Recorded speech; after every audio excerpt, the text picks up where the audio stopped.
So our next speaker is Dr. Deborah Sullivan. Dr. Sullivan's introduction to this crowd is probably not necessary because you have seen Dr. Sullivan all the time. And she does the welcome address to this audience. So she recently has been awarded the Midwest Dairy Council Endowed Professor and is the chair of the Department of Dietetics and Nutrition at the University of Kansas Medical Center. Dr. Sullivan is PI as well as co-PI on several NIH-funded research projects, and her areas of research include prevention and treatment of obesity, as well as evaluation of dietary food intake, especially dairy intake, and body composition in children. And today she is going to give, as a dietitian's perspective, about this calcium conundrum, risk of cardiovascular diseases. And please join me in welcoming Dr. Sullivan to the podium. Thank you. Well, it's my pleasure, and I really have to thank the previous two speakers because they really have done a great job. They presented the science, their perspectives on it, and now I'm hoping to try to give you sort of a practical take-home or what I think about it. So I'm going to start by telling you the simple answer, and that's eat food sources that have calcium and vitamin D. Then I'm going to kind of go through some squishy water that really try to, remind you, but it's actually not going to be a surprise to any of you, that it's not really so simple. It is, it is difficult really to get people to eat enough calcium and vitamin D from their food. So then finally we'll talk a little bit, the conclusion will be calcium, plus or minus supplements, and how do you make that? Food sources plus or minus the supplements. So the simple answer I told you is to eat food sources that have calcium and vitamin D.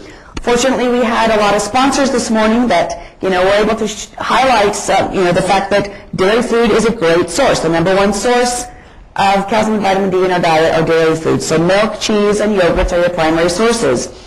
We also have dairy food in mixed dishes. A lot of your Italian dishes, your pizzas, your Mexican dishes, but even things like bread, which we don't necessarily think of, but bread actually is a source of calcium. And there are numerous calcium and vitamin D fortified, particular orange juices that are available. And as I think Dr. Vachik pointed out to us, there are a lot of foods that are starting to be supplemented more, particularly with vitamin D. So looking at what are our top food sources of calcium and vitamin D in our diets, this is for all Americans. This is from the Haynes data from 2005 and 2006. This is all from What We Eat in America, the report.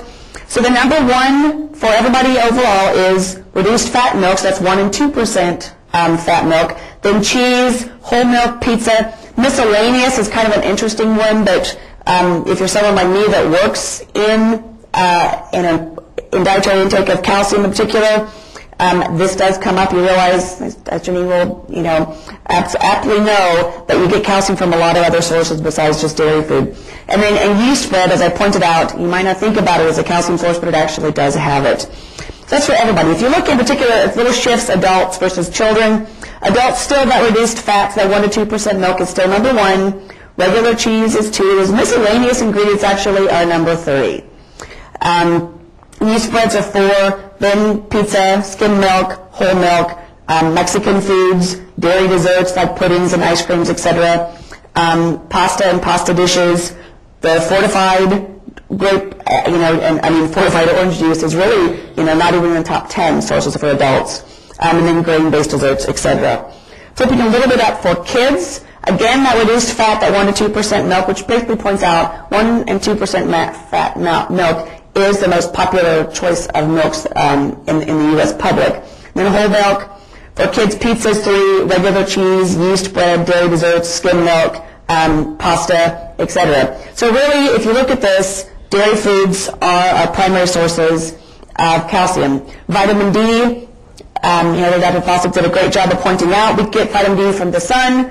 We also, our milk is fortified. If you want to look at some of the other products like yogurt does not have to be fortified. It's mandated that our milk is fortified, but as you guys know, It's not, the other foods are not mandated. So if they're fortified, it's because the manufacturers have made that choice, and a lot of them are making that choice because the consumers want that.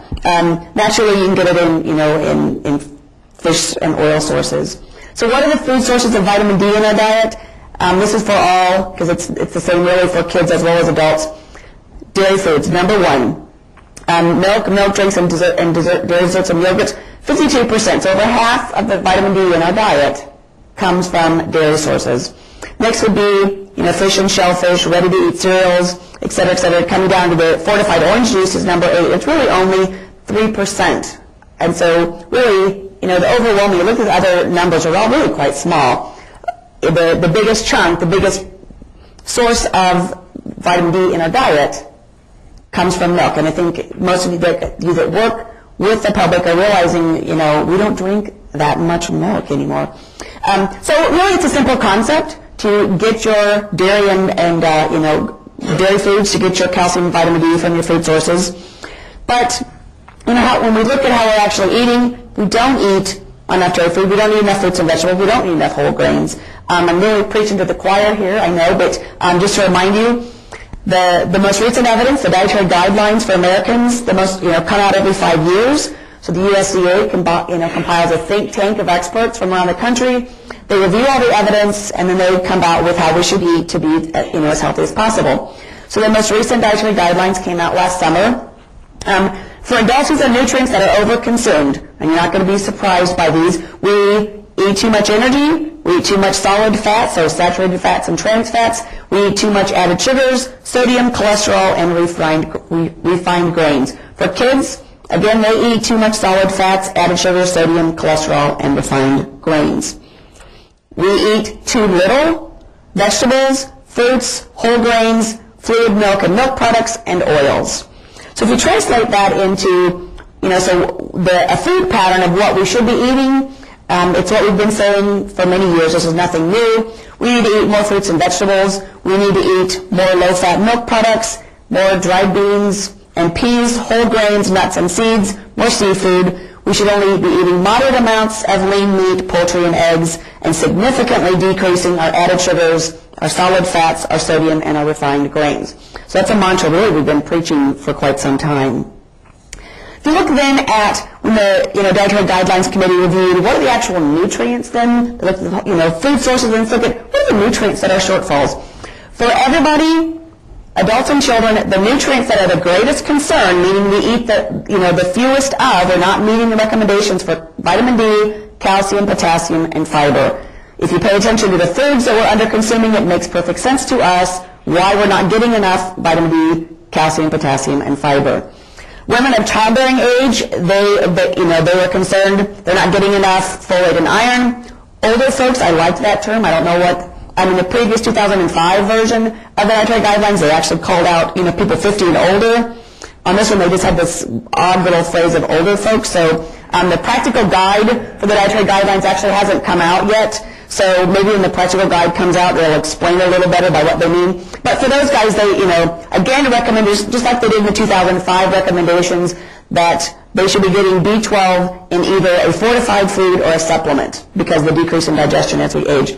So those are the 4 nutrients of greatest concern: vitamin D, calcium, potassium, and fiber. So what we're talking about today, calcium and vitamin D. Some other tenuous nutrients that were, inadequate but not as poor as the top 4 were vitamin A, vitamin C, vitamin K, choline, magnesium, and potassium. I have both. I think that I must have just been worried about potassium, but I listed it twice.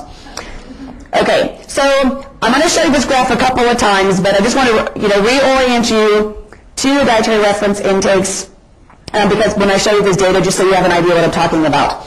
So if you remember in 1998 when the Institute of Medicine came up with the dietary reference intakes, because before that we just had the RDAs, and so they came up with some new terms. So just to point out, the estimated average requirement is the amount of a nutrient that's estimated to meet the needs of 50% of the population. So if you're assessing a population of individuals, you should use this EAR to assess a group. Now if you're looking at individuals, the RDA is the amount that's recommended to meet the needs of 97-98% of the population. If you think about the old kind of bell curve, if you could think of, if this was a bell curve, it would be like this, and the EAR would be at the mean, and the RDA would be about that 2 standard deviations above the mean. So if you want to think about that, so really just put in your mind, though, if you're assessing a group, you should be using the EAR. The RDA really used for individuals. But in their infinite wisdom back in the 90s, the committee decided, well, also there's some nutrients we don't have sufficient evidence. We didn't feel comfortable setting a number. So let's make up this new one. So they made up the adequate intake. And so this adequate intake really is, it's designed to meet the needs of 97 to 98% of the population, but so we don't have enough confidence to set a number to give an E or R. So it really hand-tied you, because if you're assessing a group, you don't have this E or R for those nutrients. And so I just want to remind you of this, so when we look at these data, you can go, oh, that's why you have to take things on 2 different tables. So this is again, from what we eat in America, the NHANES data. And if you look at nutrient adequacy, this is the percentage of Americans with the usual intake from food, not supplements, from food that's above the requirements. Remember, this requirement is at EAR, the amount to meet 50% of the needs.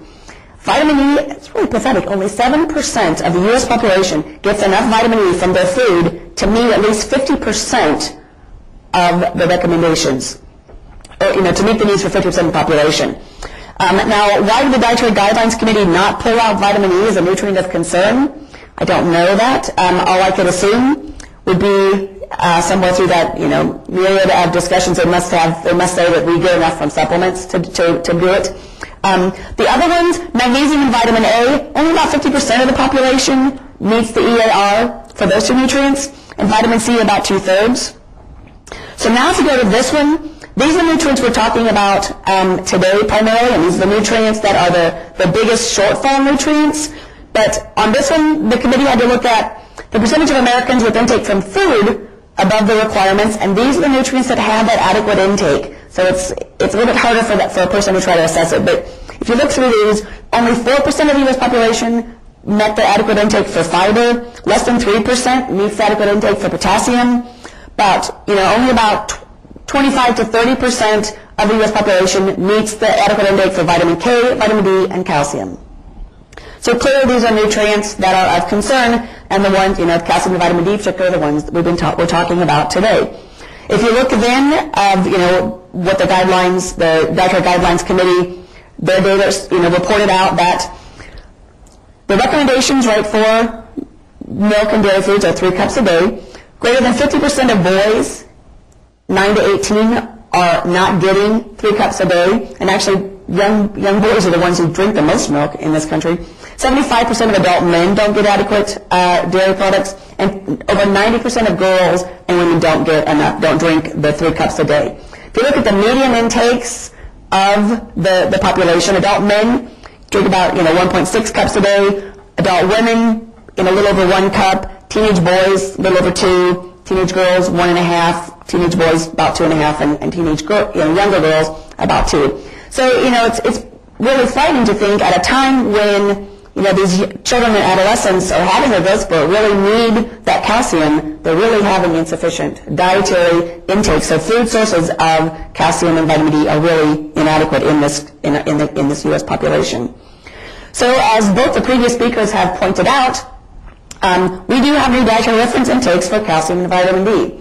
So the Dietary Guidelines came out this summer. So that was a USDA think tank, committee of scientists. The dietary reference intakes are, Institute of Medicine, the Nutrition Board, think tank of scientists. So both these are very, prestigious scientists that are on these committees that come up with these. But as you look through them, you think, I wonder if these guys actually, talk to each other, because there's a little bit of inconsistencies. So, I'm going to go back to this slide to orient you again. I talked about the EAR, but that's the needs, the estimated average requirement to meet the needs of 50% of the population. The RDA, and here I want to highlight, this is to meet the need of 97-98% of the healthy individuals in the population. So I focus on this healthy because I think some of, and I can't pretend to be in the mind of the committee members of the IOM committee I think I was a little surprised by what they came up with. They do tend to be very conservative, and so that's probably why they could do this. But I've been, thinking maybe it's because they had to use this term healthy. And if you remember what Dr. Bhattacharya kept talking about, he was saying, well, patients, patients, patients. So he's not, he's seeing patients because they're coming to see an endocrinologist because that's, some sort of medical condition. So I think that might be the mind frame they may have been using, because really the RDA is set to prevent chronic disease. It's not really it's not set to treat chronic diseases. So maybe that's where they're going. The other thing to point out would be this upper limit. And so that's the amount, as the previous speakers have pointed out, that the highest level that's of chronic intake that's not deemed to pose any risk.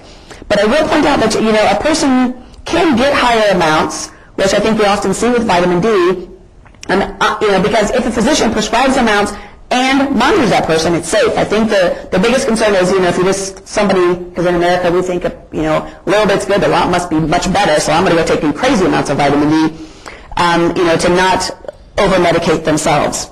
So just kind of put in your mind that maybe that's it, because it's really designed for healthy people. So Dr. Bhattacharya showed these charts already.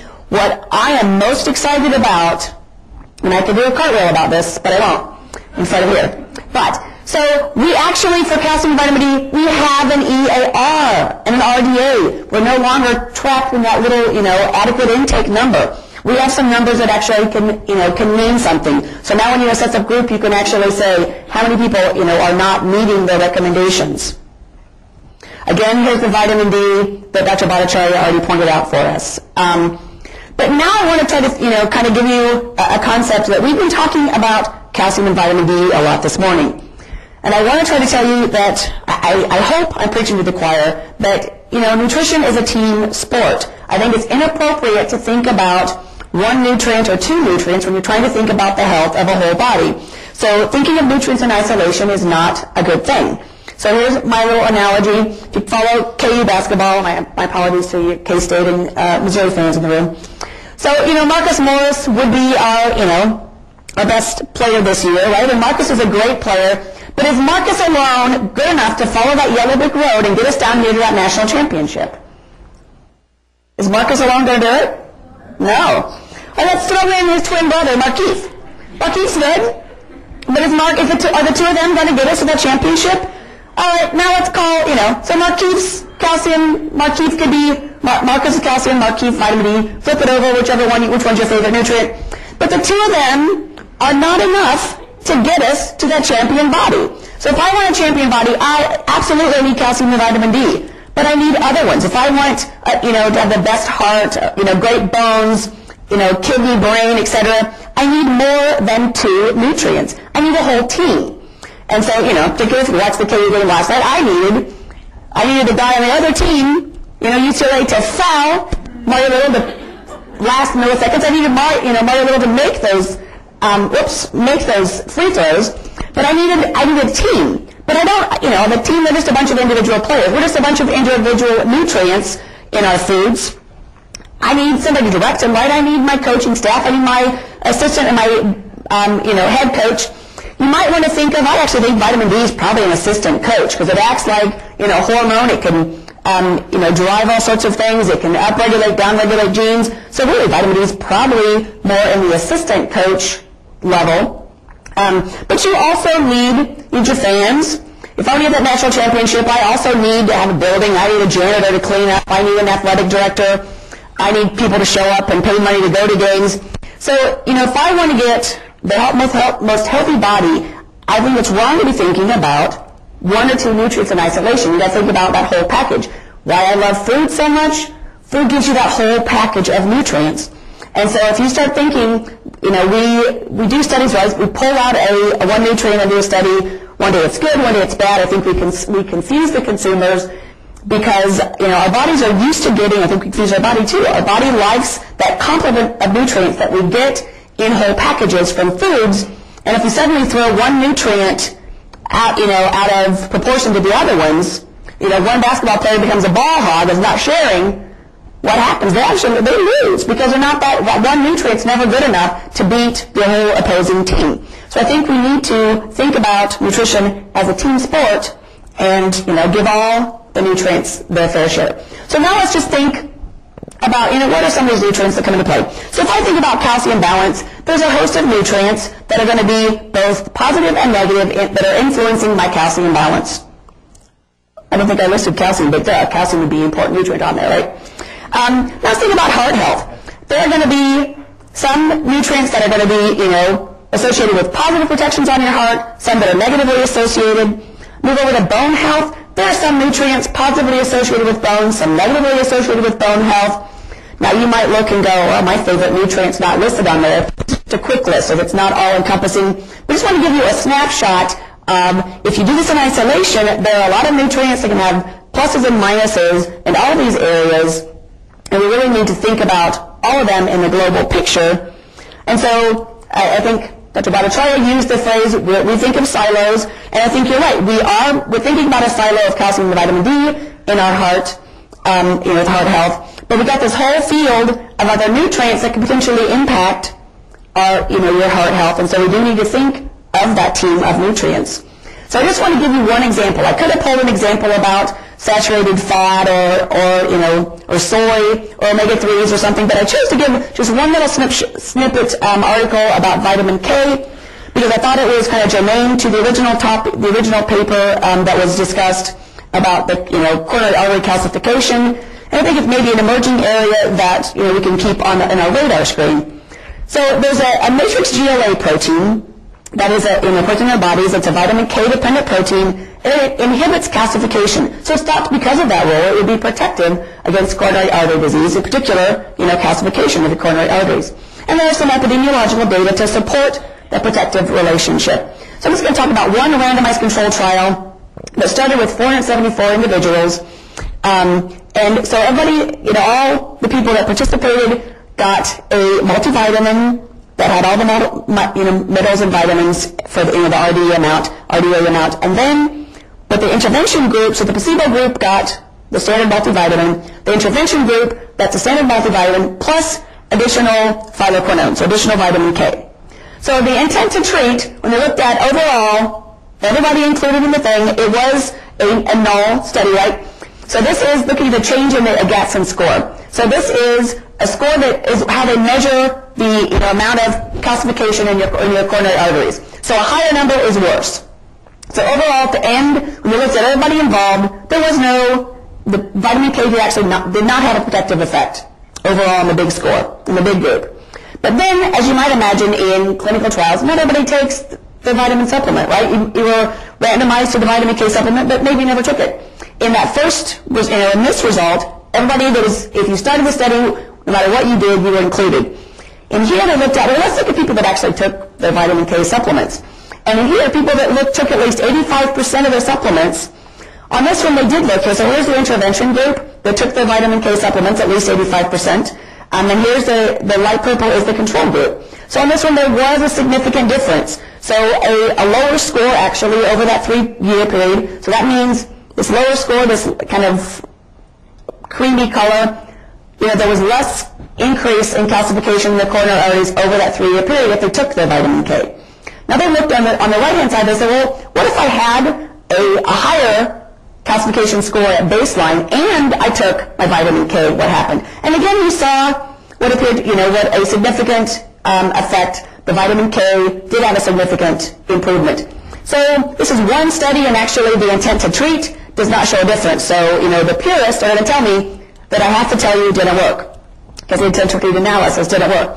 But if you look at this subset, it kind of teases out maybe there's an area. And because one of the big things, the hypothesis behind that, the idea of the calcium supplements increasing the heart attacks was because, the calcium supplements was going to increase calcification of the coronary arteries and lead to greater risk of heart attacks. So I'm, again, kind of pointing out that maybe that was a little bit too much of a silo. And as Dr. Bhattacharya also pointed out, a lot of those studies in that meta-analysis, they just got calcium, they didn't get vitamin D, so maybe they got the calcium but couldn't use it because they're, inadequate in vitamin D. But maybe something as simple as vitamin K, or even, they didn't look at a lot of other dietary factors, maybe something else could have been into play. So just one little snippet about how we shouldn't be siloing. So this is my attempt to try to, put some of this in perspective. If you think about an individual, it really is a jigsaw puzzle, and as dietitians, we're absolutely trained to look at that individual as a whole. And if you look over here, part of the puzzle is you do need to look at the dietary reference intakes, so the RDAs and the dietary guidelines. But remember, these are really set up most for prevention, so kind of big picture public health prevention type things. You also have to look at that individual and go, my gosh, what kind of medical conditions? Do they have osteoporosis? Do they have heart disease? Do they have kidney failure? What else is going on that's going to alter normal metabolism, going to alter their normal nutrient needs? But then look at what's their lifestyle. What are they eating? Are they actually getting enough food from enough calcium or vitamin D from their diet? Are they physically active, which that can impact significantly a lot of chronic disease risks? What are their lab values? Both Dr. Vosick and Dr. Bhattacharya talked about measuring people's vitamin D levels.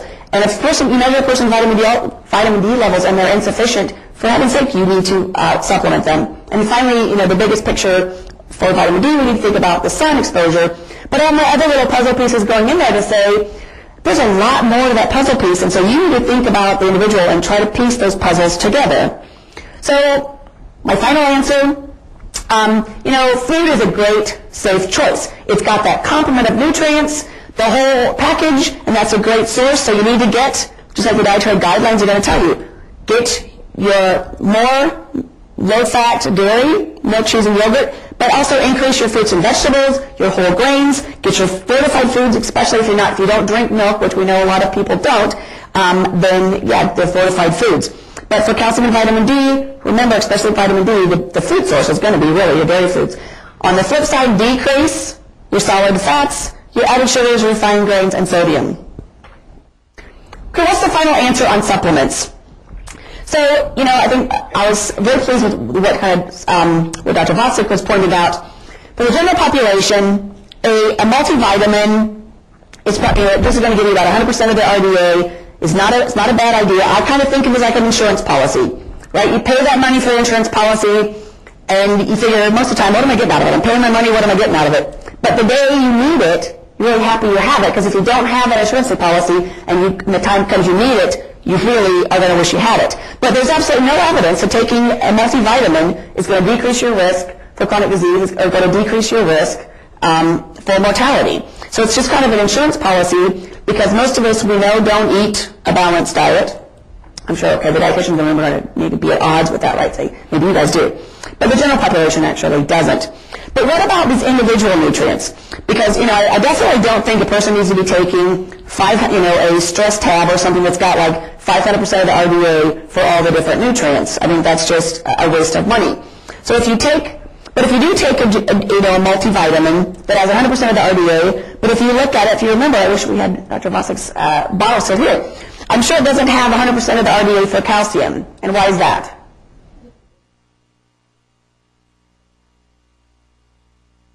Well, it was a tense wallet. Who else had something else? They said, split it up.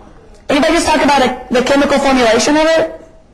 Too much calcium, actually, the other nutrients won't stay in suspension. They precipitate out. It's one of the bigger reasons they don't do it.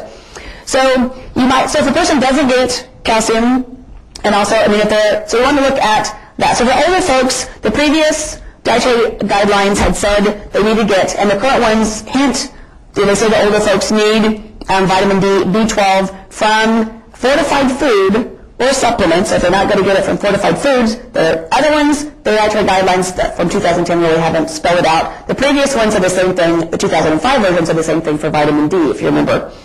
Women of childbearing age, chronic diseases, I think that's the topic that has been addressed today with people that have heart disease or that have osteoporosis. I think, those people very likely might need additional supplements, but that's up to you to assess their labs, assess, what else is going on, and then assess their diet to see what else they might need.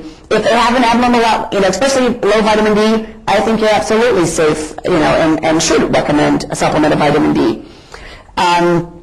So I think it's that whole big jigsaw puzzle to try to figure it out. But generically, I think the reason, and I can't presume to really get inside the head of the Institute of Medicine people, but, I think they're probably worried about being very, very conservative, and not because the American public likes to take a run for it. What I would like to point out, though, and I thought I was very pleased that Dr. Bostic pointed this out as well, that if I take my multivitamin, I'm getting some vitamin D. If I take my calcium supplement now, I'm getting, because they don't just have calcium, but they've got calcium and vitamin D. So people are getting a lot of, if they take supplements, they're getting potentially a lot of vitamin D that they're not aware of. So just back to, I think the simple plain answer is back to getting that food sources. This is what the Dietary Guidelines 2010 are recommending. And that's my story. So thanks.